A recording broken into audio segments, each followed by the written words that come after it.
आज का दिन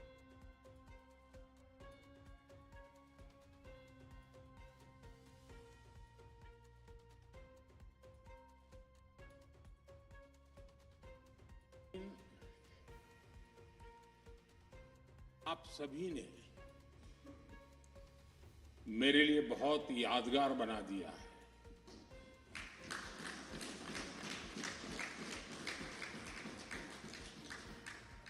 मैं अभिभूत हूं,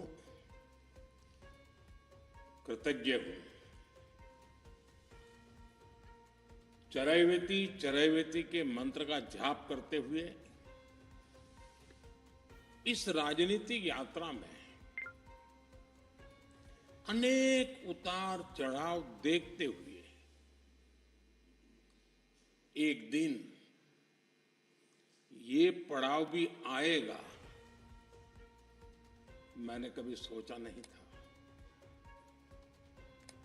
निर्वाचित प्रधानमंत्री के रूप में निरंतर सबसे लंबी अवधि तक सेवा करने का अवसर,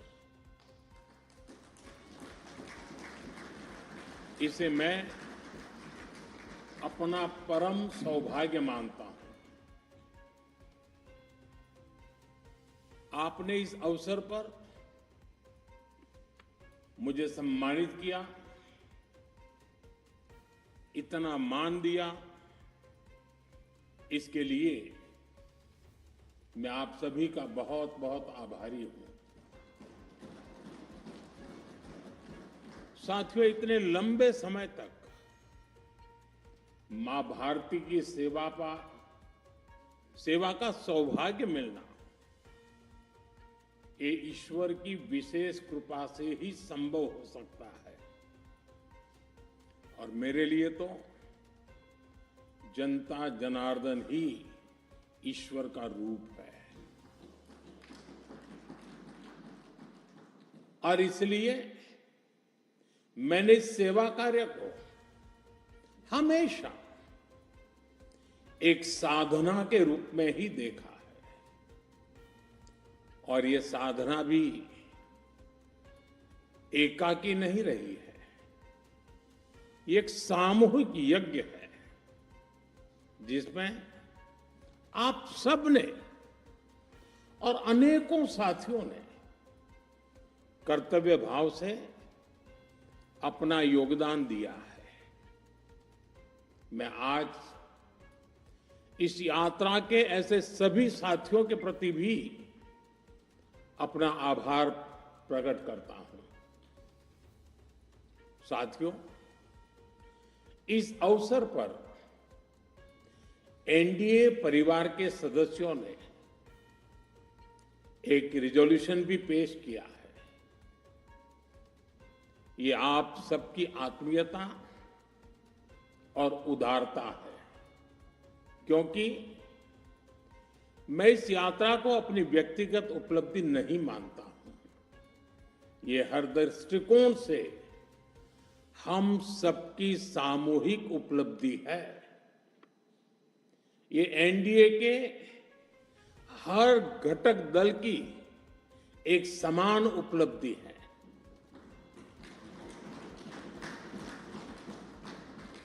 इसलिए मैं इस प्रस्ताव को आप सभी को, भाजपा समेत हमारे एनडीए परिवार के सभी कार्यकर्ताओं को समर्पित करता हूं। साथियों, भारत की जनता का निरक्षीर विवेक हमेशा अद्भुत रहा है। देश की जनता ने राष्ट्रीय स्तर पर राजनीतिक स्थिरता का महत्व समझा है।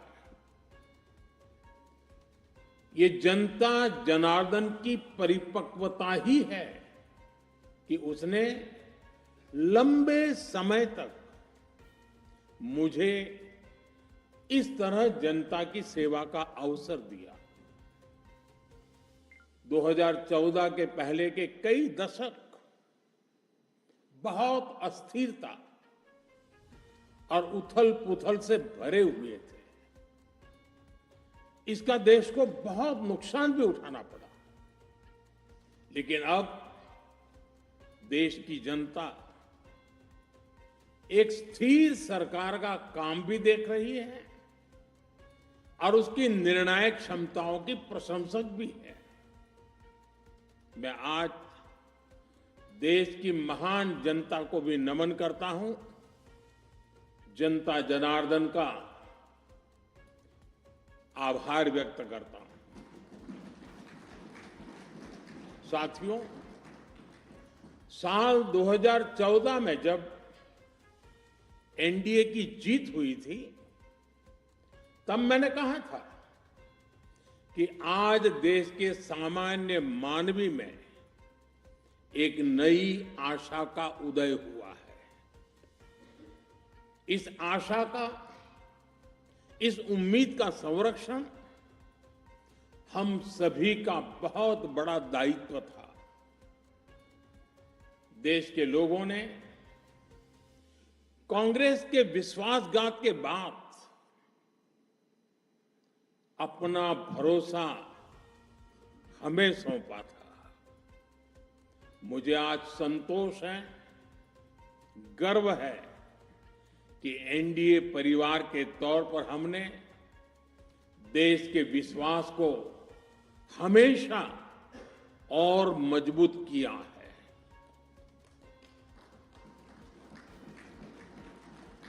2014 में आशा का उदय होता सूरज आज नए आत्मविश्वास के प्रकाश पुंज में बदल गया है।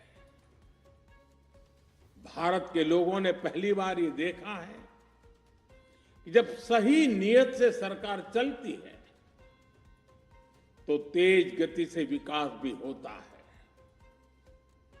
एनडीए सरकार के इन 12 वर्षों में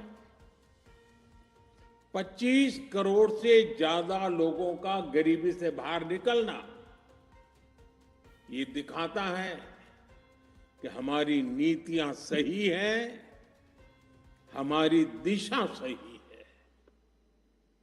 ये सफलता आज देश के हर उस व्यक्ति को एक भरोसा देती है कि एक न एक दिन उसका संघर्ष भी खत्म होगा। एक दिन उसके सपने भी पूरे होंगे।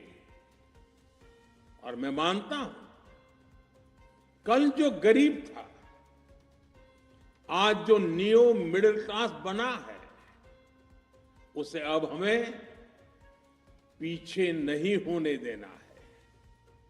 इसलिए सरकार के नाते, जनप्रतिनिधि के नाते हमें दिन रात काम करना है, परिश्रम की पराकाष्ठा करनी है। और इस संकल्प के साथ कि 140 करोड़ का ये देश हमसे जो उम्मीदें लगाए बैठा है वो जरूर पूरी हो। भारत का युवा, भारत की नारी शक्ति, भारत का मध्यम वर्ग, भारत के किसान, सबकी आकांक्षाएं, उनकी एस्पिरेशंस हमें पूरी करनी है। आज देश का हर नागरिक विकसित भारत के सपने से भरा हुआ है। विकसित भारत का सपना अब किसी एक व्यक्ति का नहीं रहा, किसी सरकार का नहीं रहा, किसी दल का नहीं रहा। देश के जन जन का सपना बन चुका है, संकल्प बन चुका है। और इस सपने की पूर्ति के लिए हमें अपना हर पल समर्पित करना है। साथियों, एनडीए के 12 वर्षों की एक बड़ी सफलता यह भी है कि देश कांग्रेस के कुचक्र से आजाद हुआ है। कांग्रेस ने देश को लाचारगी, बेचारगी और हीन भावना के गर्त में गिरा दिया था। देश को यही एहसास कराया जाता था कि भारत में विकास धीरे धीरे ही होता है, भारत में तेज विकास संभव ही नहीं है। और बड़ी ही चतुराई से इस धीमी विकास को एक नाम दिया था, हिंदू ग्रोथ रेट, यानी कार्यशैली कांग्रेस की, दायित्व कांग्रेस का, विफलता कांग्रेस की, लेकिन कलंक देश की बड़ी हिंदू आबादी के नाम लगाया गया। जबकि असल में इस कुसंस्कृति का नाम होना चाहिए था कांग्रेस ग्रोथ रेट। इस कांग्रेस ग्रोथ रेट में ना गवर्नेंस थी, ना नीति, ना नियत और ना ही निर्णय। साथियों, आज पहली बार अटल जी के नेतृत्व में एनडीए सरकार आई, तब जाकर हमें एक झलक दिखी कि विकास में गति कैसे आती है। लेकिन दुर्भाग्य से 2004 में देश फिर से अस्थिरता के बवंडर में और कांग्रेस के शिकंजे में फंस गया। विकास तो दूर की बात है, देश को कांग्रेस ने एक के बाद एक हजारों करोड़ रुपए के घोटालों में घसीट दिया। साथियों, देश का भाग्य फिर तब बदला जब 2014 में एनडीए की सरकार बनी।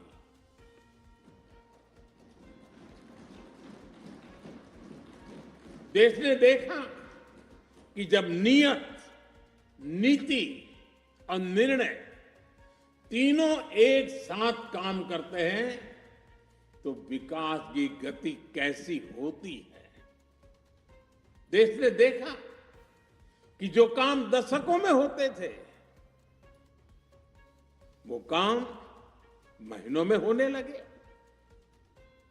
2014 में 74 एयरपोर्ट से 2026 में 160 से अधिक एयरपोर्ट तक, 2014 में 1000 किलोमीटर एक्सप्रेसवे से 2026 में 6700 किलोमीटर एक्सप्रेसवे तक, 2014 में सिर्फ 5 शहरों में मेट्रो से 2026 में 20 से ज्यादा शहरों में मेट्रो तक, 2014 में 700 करोड़ रुपए डिफेंस एक्सपोर्ट से 2026 में 23,000 करोड़ रुपए के डिफेंस एक्सपोर्ट तक।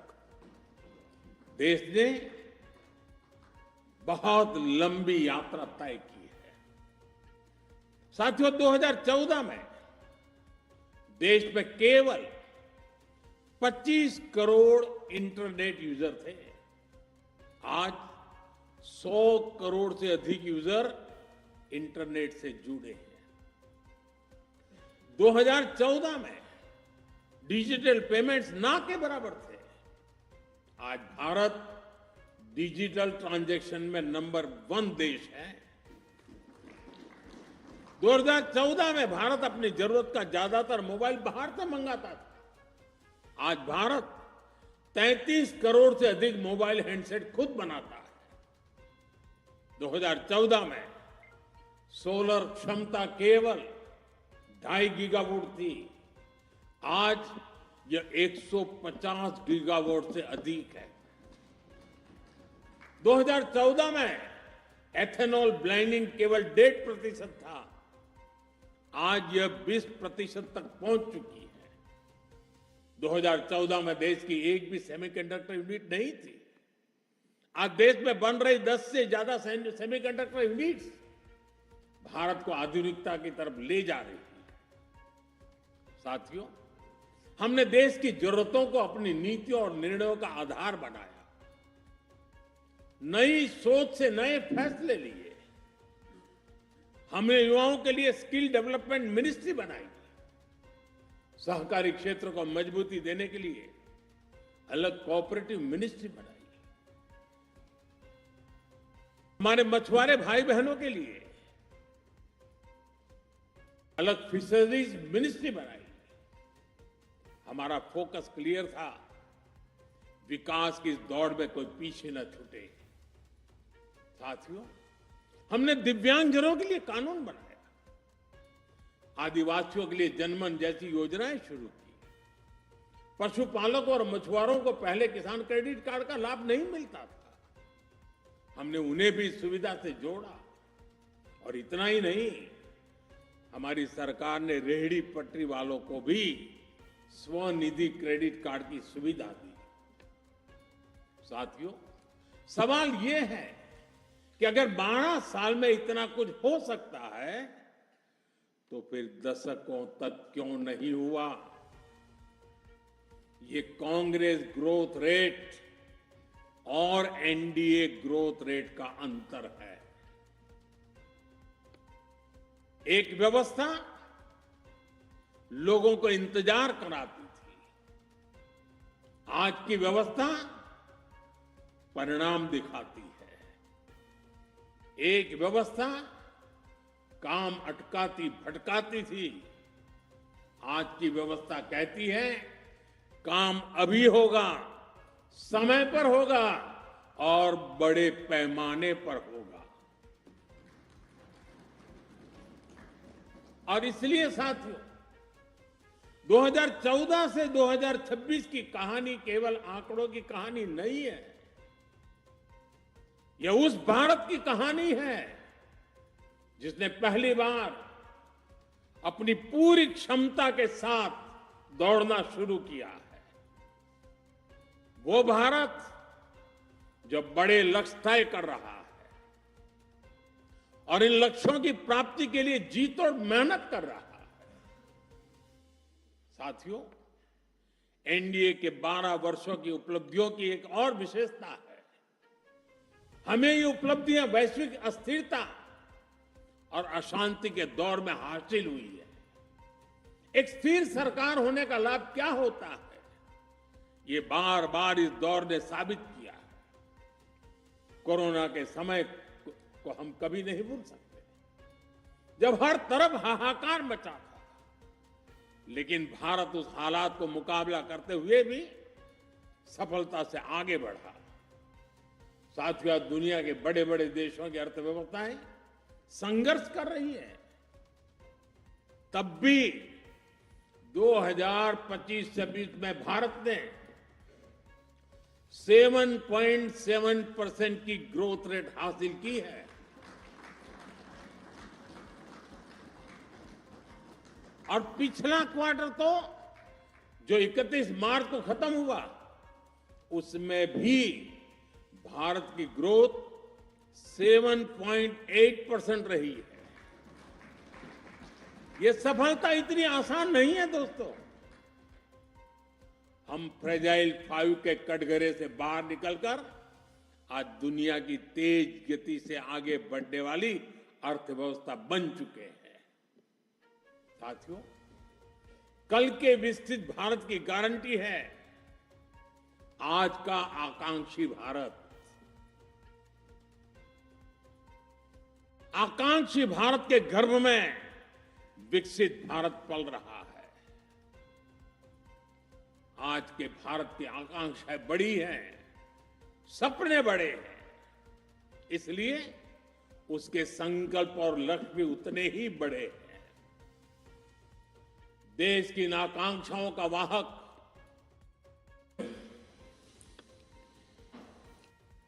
आज का दिन अब क्या होता है, ये बार बार इस दौर ने साबित किया है। कोरोना के समय को हम कभी नहीं भूल सकते, जब हर तरफ हाहाकार मचा था, लेकिन भारत उस हालात को मुकाबला करते हुए भी सफलता से आगे बढ़ा। साथियों, दुनिया के बड़े बड़े देशों की अर्थव्यवस्थाएं संघर्ष कर रही है, तब भी 2025-26 में भारत ने 7.7% की ग्रोथ रेट हासिल की है।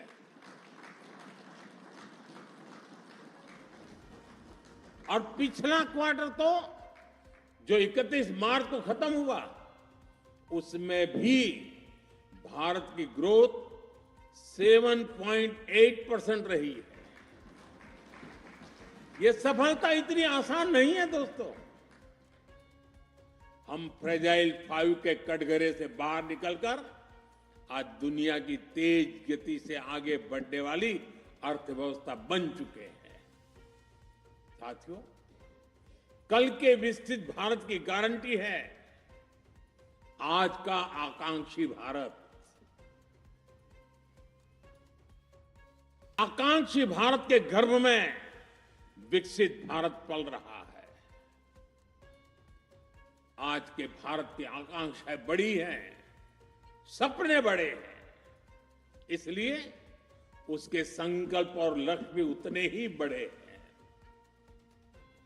देश की इन आकांक्षाओं का वाहक हमारा मिडिल क्लास है, नियो मिडिल क्लास है। इसलिए हमारी सरकार मध्यम वर्ग के एस्पिरेशंस को पूरा करने में लगी है। मिडिल क्लास की ईज ऑफ लिविंग, उसकी क्वालिटी ऑफ लाइफ, उसके लिए नए अवसर और नई संभावनाएं हमने हर फ्रंट पर काम किया है। साथियों, 2014 से पहले मिडिल क्लास कानून की उलझनों का सबसे बड़ा शिकार हुआ करता था। जटिल टैक्स सिस्टम, आमदनी के सीमित स्रोत और टैक्स का बड़ा बोझ, खराब गवर्नेंस की मार, ये सब सामान्य मानवीय के लिए डेली लाइफ की चुनौती होती थी। लेकिन हमने मिडिल क्लास की परेशानियों को समझा, हमने मिडिल क्लास की आकांक्षाओं को समझा और इसलिए आज 12 लाख रुपए तक की आमदनी पूरी तरह से टैक्स फ्री है।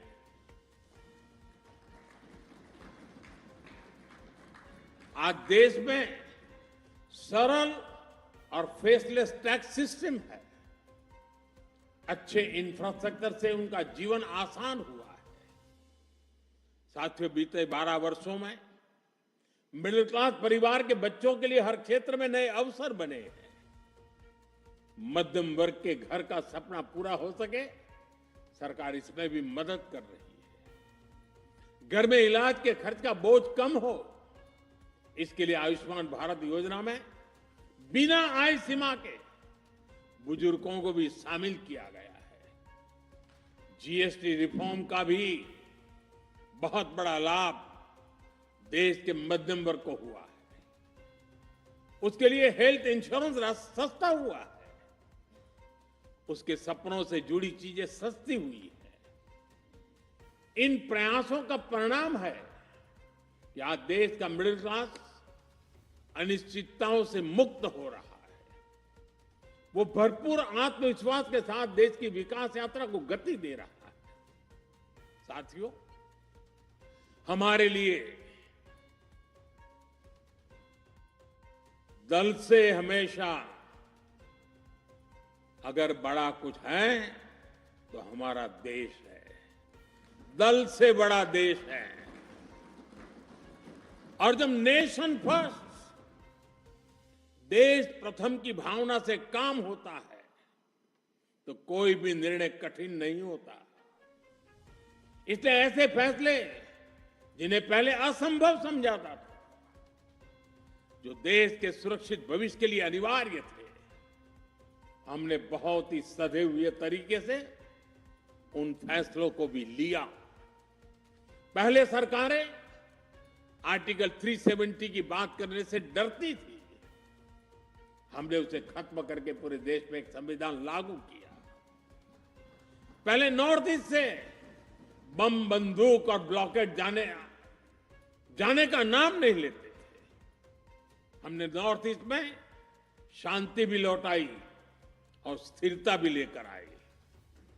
पहले भारत आतंक के हमलों के बाद चुपचाप दर्द सहता रहता था। हमने आतंकवादियों पर सर्जिकल स्ट्राइक की, एयर स्ट्राइक की। ऑपरेशन सिंदूर में दुनिया ने भारत का सामर्थ्य देखा। साथियों, पहले मान लिया गया था कि नक्सलवाद, माओवाद अब कभी नहीं खत्म होने वाले हैं, कभी खत्म हो ही नहीं सकते। हमने देश को नक्सलवाद, माओवाद के उस जहर से मुक्त करके दिखाया है।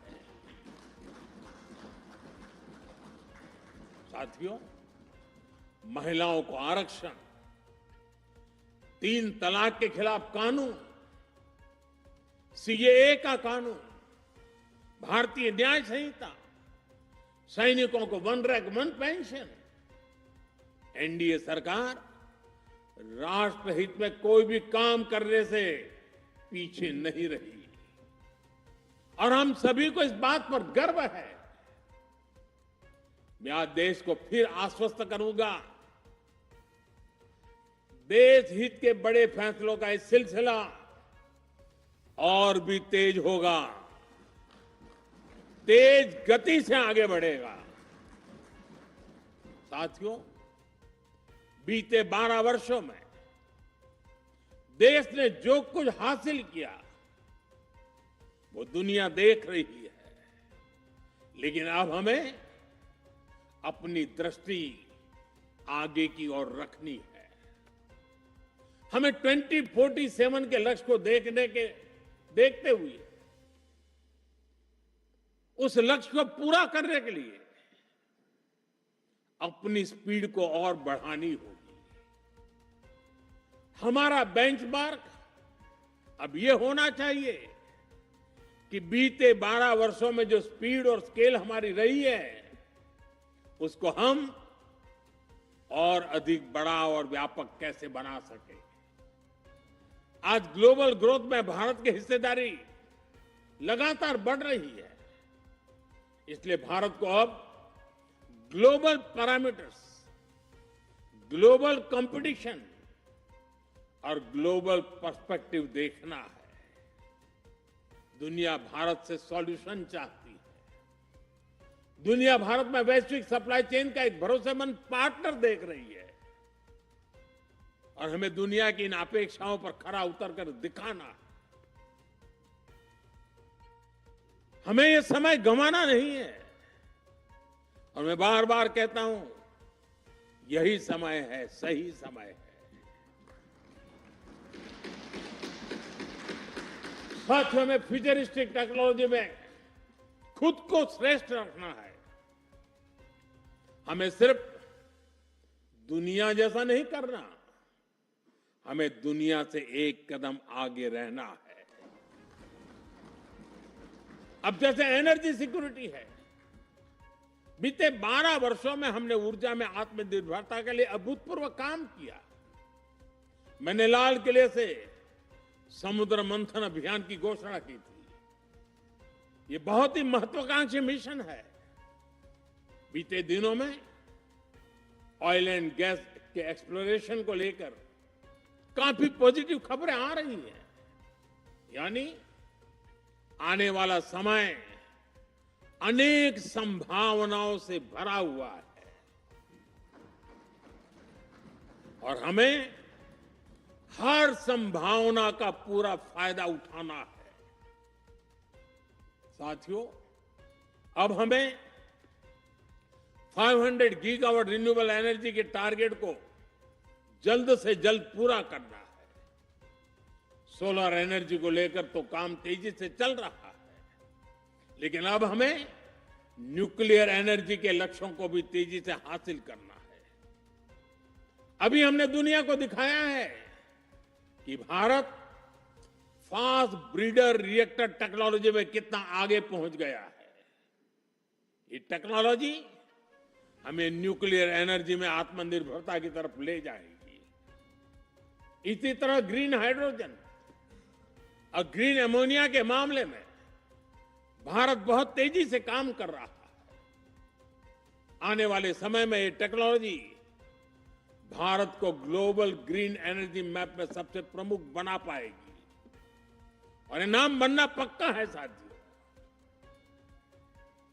आज बड़े एक्सपर्ट्स भी का भी अनुभव है कि जिन देशों ने मैन्युफैक्चरिंग के पूरे इकोसिस्टम पर 80-90 के दशक में काम किया, उन्हें उसका फायदा इस सदी में मिलना शुरू हुआ। भारत ने 10-12 वर्ष पहले जिस इकोसिस्टम पर काम करना शुरू किया, उसका लाभ अब देश को मिलना शुरू हो गया।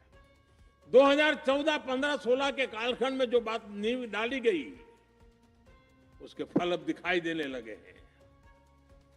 भारत तेजी से दुनिया का मैन्युफैक्चरिंग पावर हाउस बनने की ओर आगे बढ़ रहा है। साथियों, energy, minerals, chip, battery storage, space, drone, data centres, quantum computing, artificial intelligence, ऐसे हर सेक्टर, हर टेक्नोलॉजी एक दूसरे से जुड़ी हुई है। ये एक दूसरे की पूरक है। भारत इनके लिए विदेशों पर निर्भर नहीं रह सकता, क्योंकि ये भारत की आर्थिक और स्ट्रेटेजिक हर प्रकार के सिक्योरिटी से जुड़े विषय है।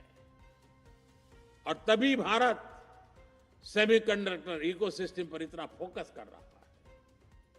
तभी क्रिटिकल मिनरल्स को लेकर मिशन बोर्ड पर काम चल रहा है। साथियों, शिपिंग सेक्टर में भारत आत्मनिर्भरता के नए लक्ष्यों के साथ आगे बढ़ रहा है।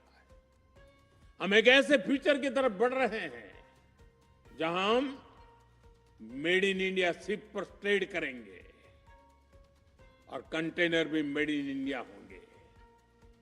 शिप मेंटेनेंस और रिपेयर से लेकर स्क्रैपिंग तक की सर्विसेज भी भारत देगा। यही विजन हमारे एविएशन सेक्टर के लिए है। आज हम made in India transport aircraft बना रहे हैं।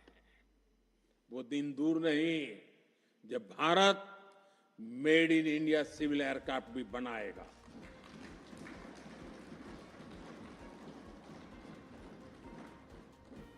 देशवासी मेड इन इंडिया विमान में ही यात्रा करेंगे, वो दिन मैं देख रहा हूं दोस्तों। साथियों, ये सदी टेक्नोलॉजी की है, डेटा की है। आज विश्व के सबसे बड़े और आधुनिक डेटा सेंटर्स भारत में बन रहे हैं। यही भारत की ग्लोबल सप्लाई और वैल्यू चेन का मजबूत पिलर बनाएगी। हमने यूपीआई के माध्यम से दुनिया को दिखाया है कि भारत कम से कम समय में टेक्नोलॉजी का इतना विस्तार कर सकता है। हमने दिखाया है कि हमारे युवाओं का सामर्थ्य क्या है। अब एआई, डीप टेक और एडवांस टेक्नोलॉजी में हमारे युवा नया दमखम दिखाने के इरादे से आगे बढ़ रहे हैं। साथियों, आने वाले समय में 2 और सेक्टर्स में भारत का सामर्थ्य पूरी दुनिया देखेगी। ये सेक्टर हैं टूरिज्म और स्पोर्ट्स। ये दोनों भारत की इकोनॉमी के मजबूत पिलर बनेंगे। विशेष रूप से कॉन्फ्रेंस, एग्जीबिशन और कॉन्सर्ट के मामले में भारत एक ग्लोबल डेस्टिनेशन बनने के लिए अब पूरी तरह सज रहा है। आधुनिक इंफ्रास्ट्रक्चर से सेक्टर को बहुत पुश मिलेगा और स्पोर्ट्स में तो भारत के युवा कमाल का प्रदर्शन कर रहे हैं और हर दिन उनकी परफॉर्मेंस निखरती जा रही है। भारत दुनिया की बिगेस्ट स्पोर्ट्स लीग की धरती बनता जा रहा है। आने वाले सालों में हमारी ये ख्याति और बुलंद होगी। ओलंपिक्स के लिए हमारी तैयारियां भी भारत की एस्पिरेशन का ही प्रतिबिंब है। हमें छोटा नहीं सोचना है, हमें लक्ष्य ऊंचे रखने हैं, उन्हें प्राप्त करने के लिए पूरी ताकत लगा देनी है। साथियों, आज भारत रिफॉर्म एक्सप्रेस पर सवार होकर तेजी से आगे बढ़ रहा है। हमारे लिए रिफॉर्म कोई कंपल्सन नहीं है, रिफॉर्म हमारा कन्विक्शन है।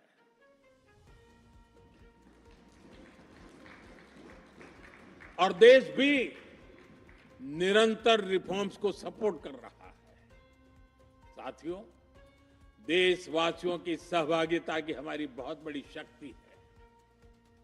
ये 12 वर्ष सरकार और समाज की सहभागिता का उत्सव मनाने वाले रहे हैं। बीते 12 वर्षों में मैंने जो भी सहयोग देश से मांगा, देशवासियों ने दिल खोल करके साथ दिया है। मैंने स्वच्छता का आग्रह किया तो पूरा देश निकल पड़ा। मैंने देश से डिजिटल पेमेंट अपनाने के लिए आह्वान किया तो भारत रियल टाइम ट्रांजैक्शन में दुनिया में सबसे आगे निकल गया। मैंने कोरोना महामारी के दौरान एकजुटता का, संयम का आग्रह किया तो देश ने एकजुट होकर उस महामारी का सामना किया। जनता ने कभी हमें निराश नहीं किया। साथियों, आने वाले समय में भी इसी जन विश्वास और जन भागीदारी के साथ हमें आगे बढ़ना है। सबका साथ, सबका विकास, सबका विश्वास और सबका प्रयास, ये हमारा मंत्र रहा है। सबका प्रयास ही विकसित भारत के निर्माण की असली ऊर्जा है। हमें हर राज्य, हर शहर, हर गांव को जोड़ना है। अब समय आ गया है कि राज्यों के बीच नई प्रकार की तंदुरुस्त स्पर्धा, स्वस्थ स्पर्धा हो। स्पर्धा इस बात की हो कि कौन सा राज्य सबसे तेजी से $1 ट्रिलियन इकोनॉमी बनता है।